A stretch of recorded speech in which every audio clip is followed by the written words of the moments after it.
Now, even though these Ghosts of the Deep weapons aren't technically new, they are still pretty interesting for us to look at, since back in the day, we didn't even review them then. That's right, guys. For the first time ever, we are reviewing No Survivors, a solar aggressive frame SMG that I believe has a lot of potential in both PvE and PvP. Now, one of the reasons we really never gave No Survivors a fair shot back in the day was simply because we had Immortal. It was the end-all be-all for SMGs, at least for PvP. But since then, Immortal has been nerfed. On top of target lock being nerfed, but then buffed again, and then, I don't know, nerfed again. It's gone back and forth multiple times. But the point is that No Survivors here presents something now worth looking at. It has a brand new set of perks, including target lock in its unnerfed form. There's adept versions that you can chase after, shiny versions, and even adept shiny versions. So let's get into it. Now, in terms of stats, No Survivors is pretty solid. Now, like most Trials weapons, Immortal is still the best stat-wise among our aggressive SMGs, but No Survivors isn't far behind. It even has higher range than Immortal at 44.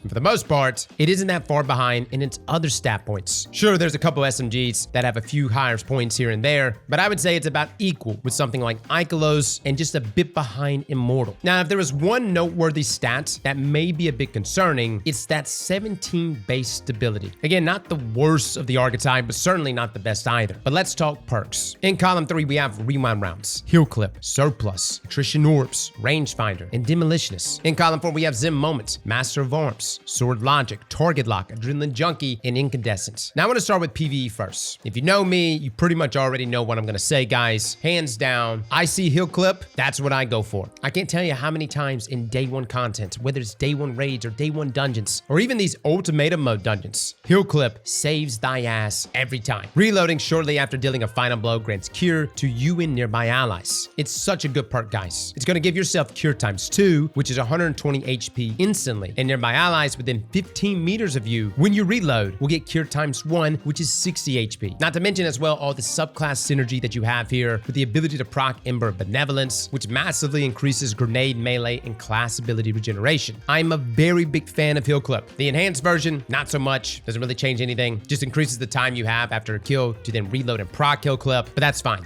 Heal Clip by itself is S tier. Now, could you go with other perks? Absolutely. You've got Rewind Rounds, which reads when this weapon's magazine is empty, it refills from reserves based on the number of hits. Essentially, once you empty your magazine, this is going to refill 60% of it based on the number of hits you landed, with the enhanced version refilling up to 70% of the mag. Another great perk, especially against meteor targets, it allows you to stay in the gunfight for longer, dumping more damage before reloading. Attrition Orbs is also present in that third column, where dealing sustained damage creates an orb of power. A pretty great perk to spawn orbs passively just by shooting. People went crazy for this perk on Velocity Baton. Now, we'll say for Soul Survivor here, it takes a number of shots, roughly 22 to spawn an orb. Now, keep in mind, these shots can be against multiple targets. It doesn't need to be on a single target, but I do think Attrition Orbs is a great perk, and I'm really curious to see how orbs and everything is going to tie together with future builds going into Edge of Fate. Now, the enhanced version of this perk allows you to get more super energy, going from 0.8% to 1.1%. Then finally, we have the last perk that I want to bring your attention to, Demolitionist, a tried and true option. Kills with this weapon generate grenade energy. Activating your grenade ability reloads this weapon from reserves. Now, each kill will generate 10% grenade ability energy or 11% with the enhanced version. And then when using your grenade ability, this will refill the magazine. Now, moving over to column 4, we have a lot of great picks here, but with this weapon being a solar weapon, guys, I can't help it. Incandescent. Dude, call me basic if you will, but Incandescent and Heal Clip together, hot damn it, it's beautiful to watch. The perk reads that defeating a target spreads Scorch to those nearby. More powerful combatants and opposing guardians causes Scorch